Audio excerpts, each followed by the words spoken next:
नमस्कार। स्वागत है आपका आज 9वें अध्याय ज्ञान गीता के 9वें अध्याय में।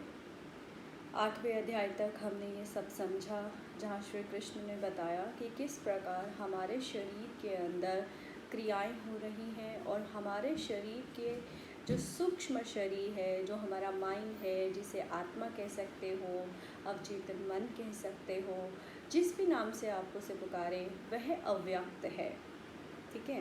तो जो अव्यक्त मन है, जो हमारा अव्यक्त पार्ट है, अव्यक्त मतलब जो इनविजिबल है, हम लोग समझते हैं कि हमारा शरीर ही सब कुछ है, लेकिन जो दिख रहा है वह सिर्फ परछाई है, वह सिर्फ रिफ्लेक्शन है।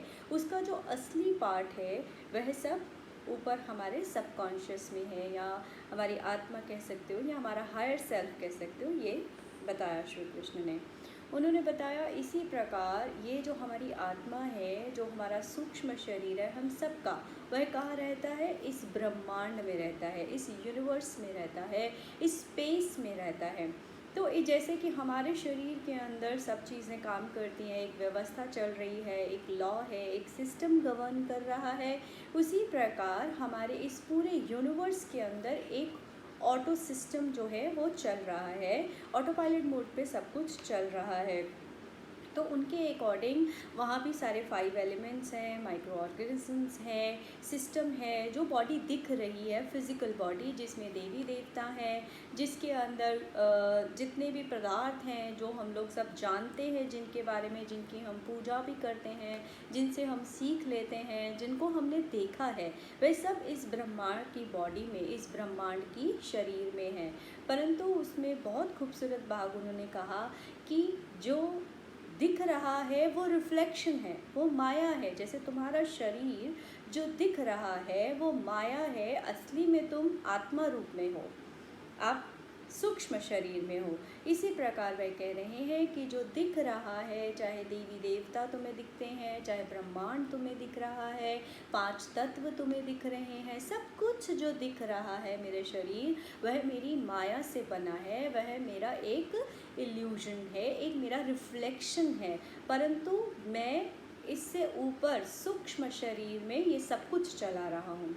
जैसे आपका शरीर आपकी आत्मा चलाती है, आपका सूक्ष्म शरीर चला रहा है। अगर आपके शरीर के अंदर सारी इंटेलिजेंस है, लेकिन अगर आपका सूक्ष्म शरीर आपके अंदर ना हो तो वह सारा शरीर बेकार है, वह मृत है, उसे आप जला देते हैं, 5 तत्वों में खत्म कर देते हैं।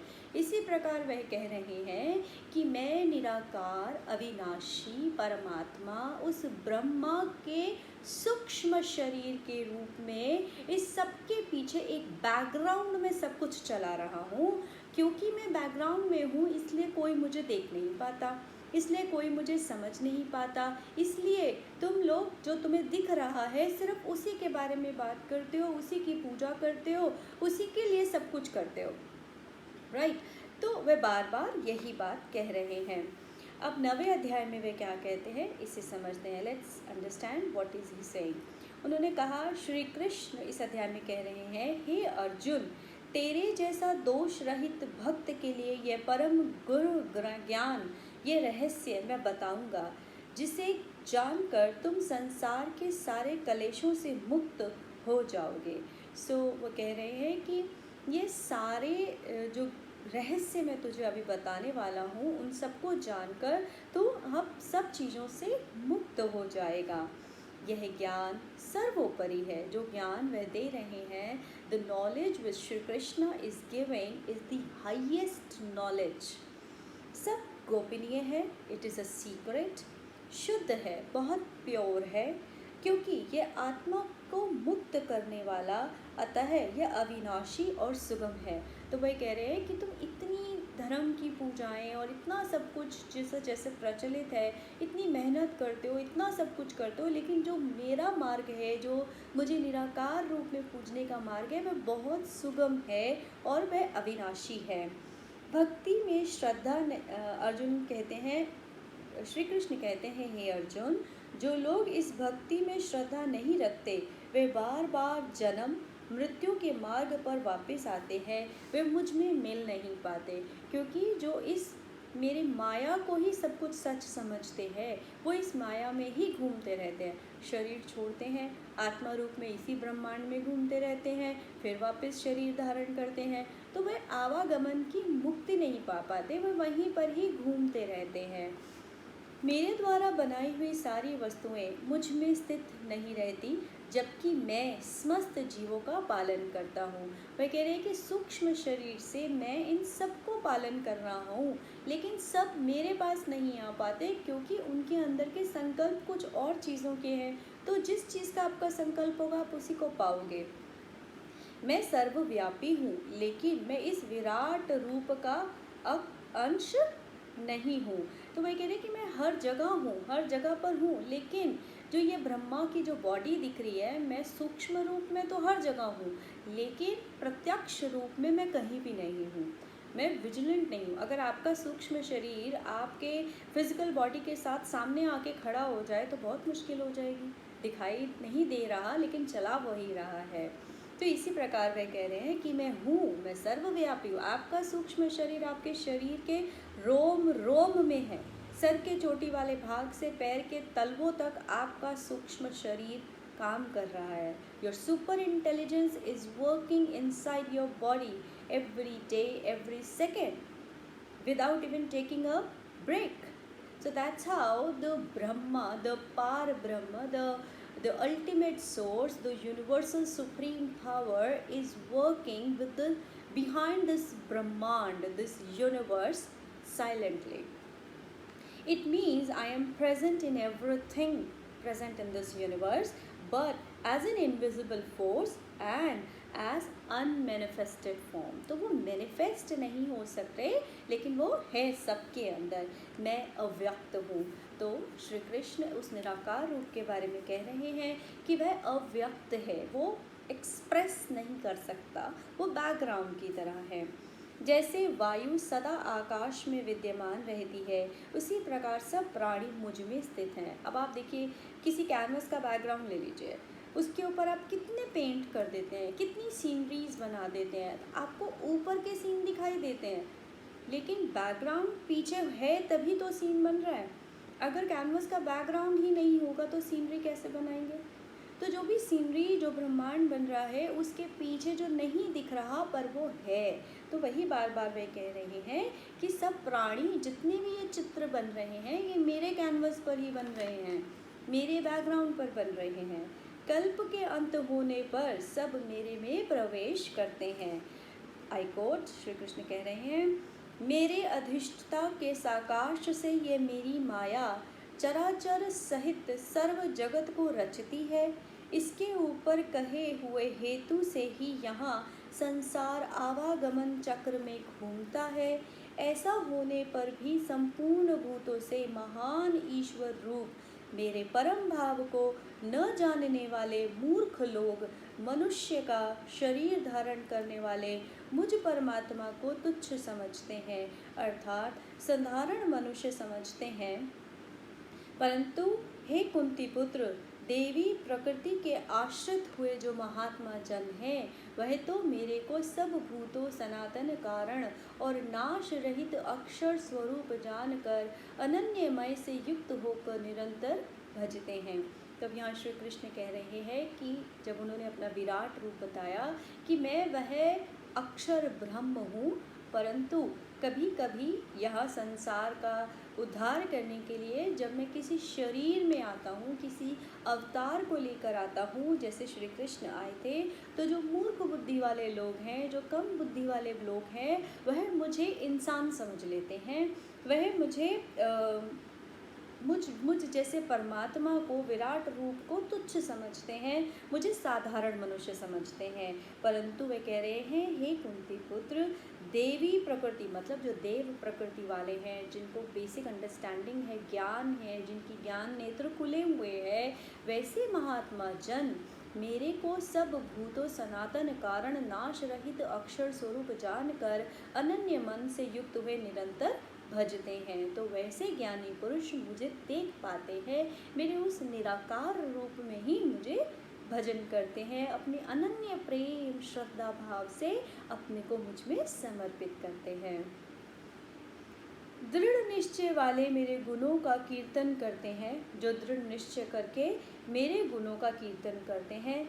ज्ञान योगी मुझ निर्गुण निराकार ब्रह्म का ज्ञान यज्ञ के द्वारा मेरे लिए पूजन करते हैं।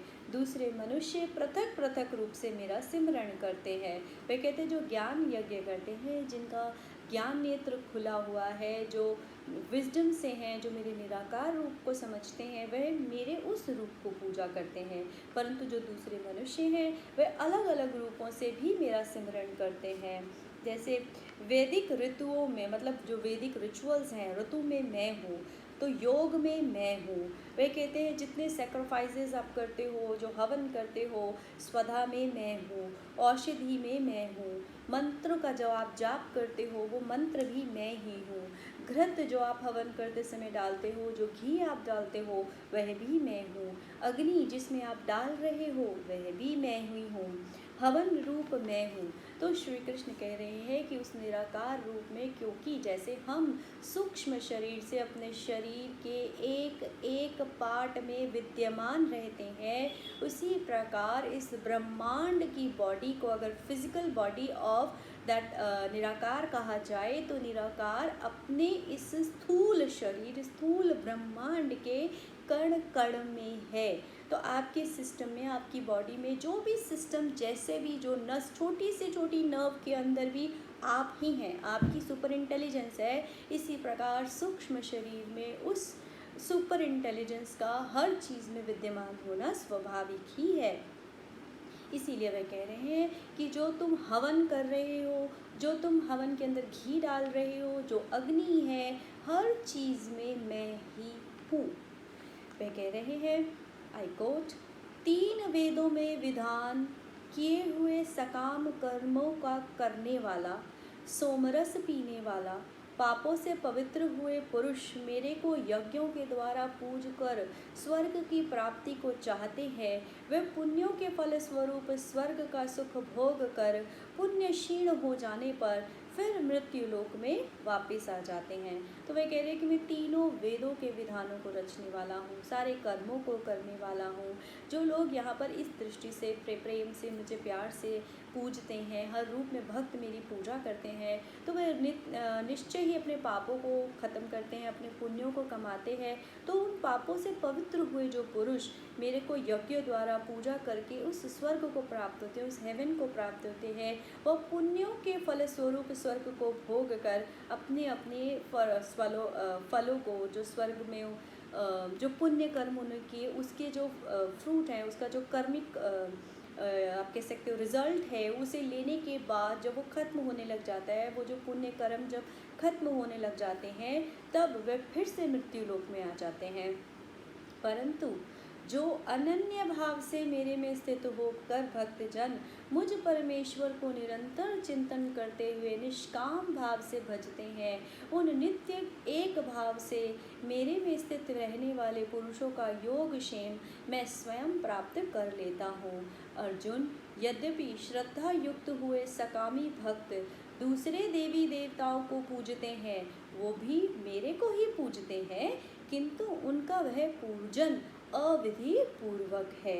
तो वह कह रहे हैं कि जो अनन्य भाव से संपूर्ण समर्पण करके डाउट फ्री होकर मुझे प्यार से ध्याते हैं, निराकार रूप को ध्याते हैं, मेरा चिंतन करते हैं, निष्काम भाव से कर्म करते हैं, उनके एक ही भाव मतलब एकाग्र चित्त होकर अलाइंड माइंड बॉडी स्पिरिट वाले लोगों में, जो पुरुषों में जो योग क्षेम में मैं स्वयं प्राप्त कर देता, मतलब उन्हें मैं स्वयं अपने में मिला लेता हूँ।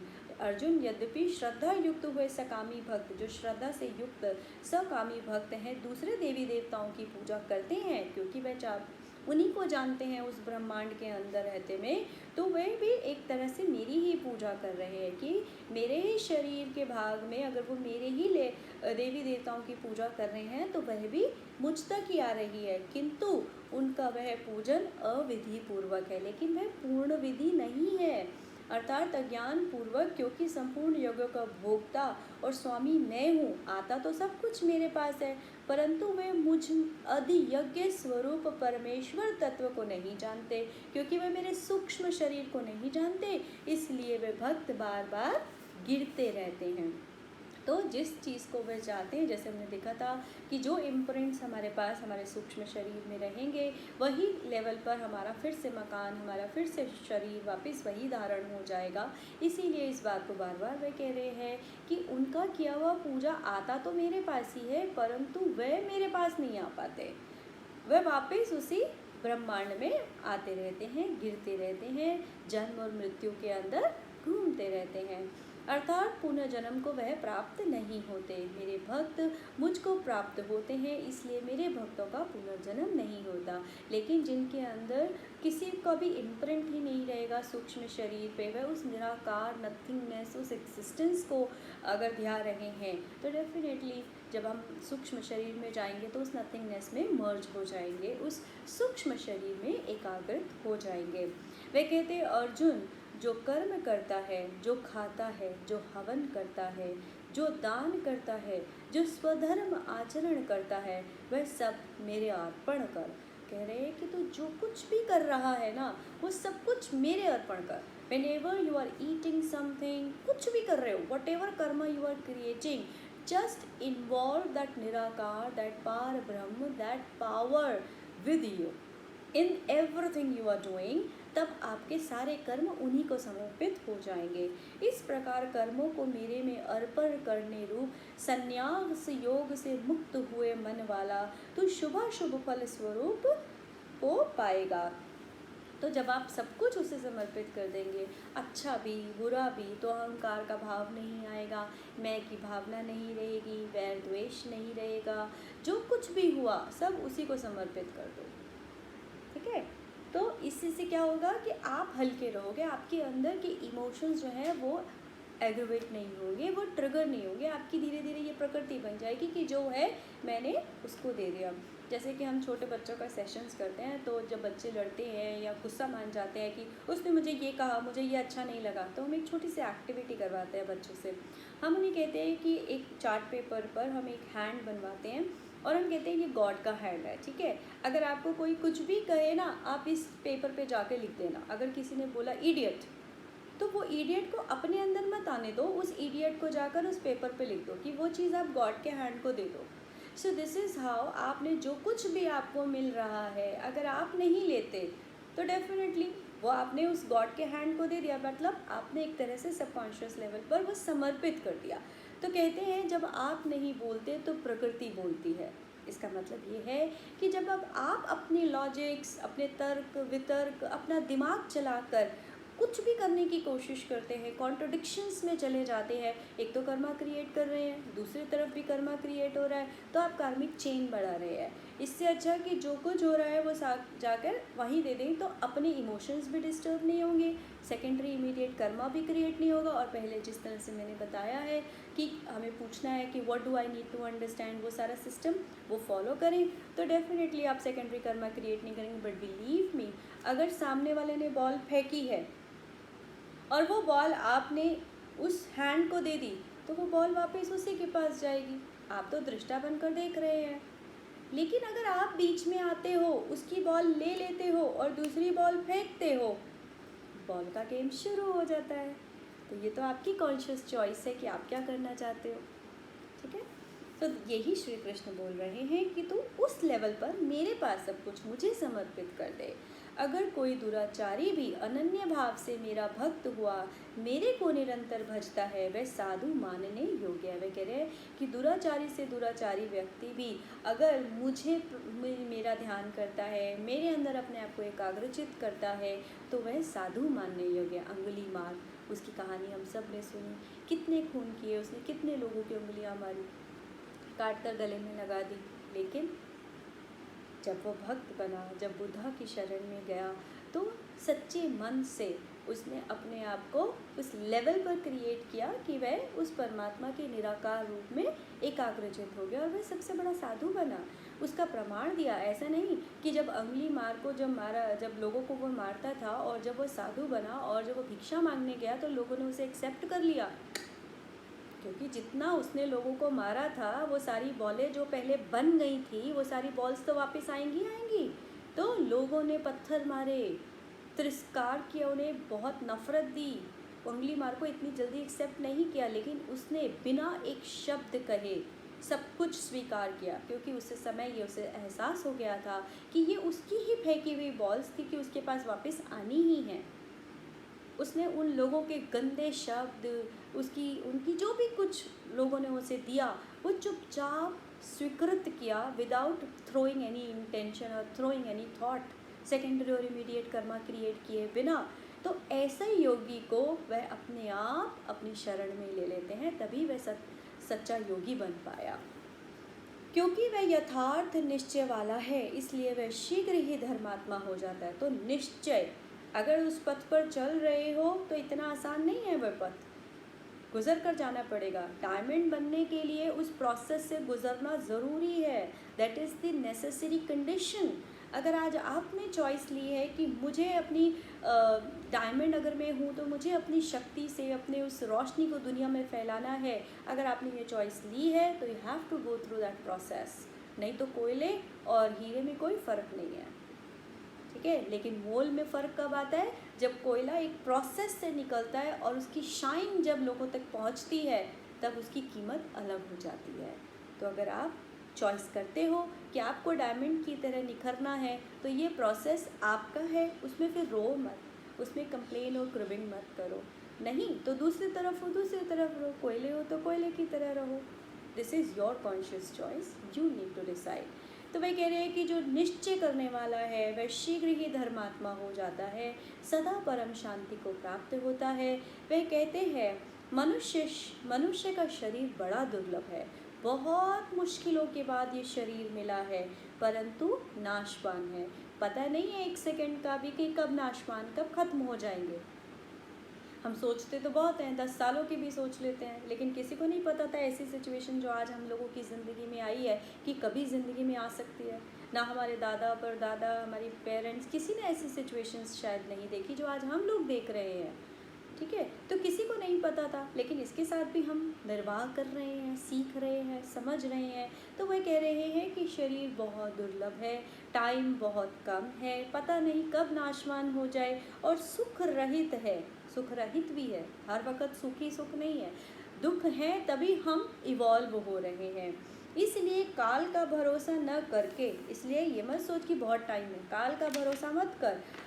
अज्ञान से सुख रूप भासने वाले विषय भोगों में न फंसकर, जो डिल्यूजन्स की वजह से, इग्नोरेंस की वजह से हम अपना टाइम वेस्ट करे चले जा रहे हैं, एक एक क्षण हम लोग वेस्ट कर रहे हैं। तो वह कह रहे हैं कि काल का भरोसा मत कर, पता नहीं है जो शरीर में आज तू है, ये शरीर बहुत मुश्किलों से मिला है, इस शरीर के अंदर ही तू उस परमात्मा, उस निराकार रूप में या अपने स्वरूप को ध्या सकता है और मुझ में समर्पित होकर मुझ में ही मिल सकता है। एक एक पल इम्पॉर्टेंट है, पर तू अगर लड़ाई झगड़ा, नफ़रत, कलेश, जजमेंट्स, ओपिनियन, इन सब अज्ञान में घुसा रहेगा तो सब वक्त निकलता चला जाएगा। इन भोगों से बाहर निकलकर, माया से बाहर निकलकर अपने मुक्ति का मार्ग ढूंढ, इसमें फंसकर निरंतर मेरा भजन कर। तू आत्मा मेरे में एक ही भाव करके मेरे को ही प्राप्त होगा। जब तू आत्म स्वरूप में एकाग्रचित होगा, उस रास्ते पर चलना शुरू होगा, तो डेफिनेटली तू मुझ में ही प्राप्त होगा। तो यही था आज 9वें अध्याय में, जिसमें हमने बहुत ही खूबसूरत बात पढ़ी कि देवी देवताओं की पूजा करने वाले इसी ब्रह्मांड में किस प्रकार घूमते हैं, यहीं से फिर वापस गिरते हैं, क्योंकि वह पूर्ण पूजन नहीं है। और जितने भी हम यहाँ जो पूजाएं कर रहे हैं, जो व्रत रख रहे हैं, जो भी रिचुअल्स कर रहे हैं, वह सारा कर्म किस पे जा रहा है? हमारे सूक्ष्म शरीर पर ही जा रहा है, वहीं से संचालित हो रहा है, वह सब में है, ठीक है। तो इस प्रकार इस 9वें अध्याय को हम यहीं पर विराम देते हैं।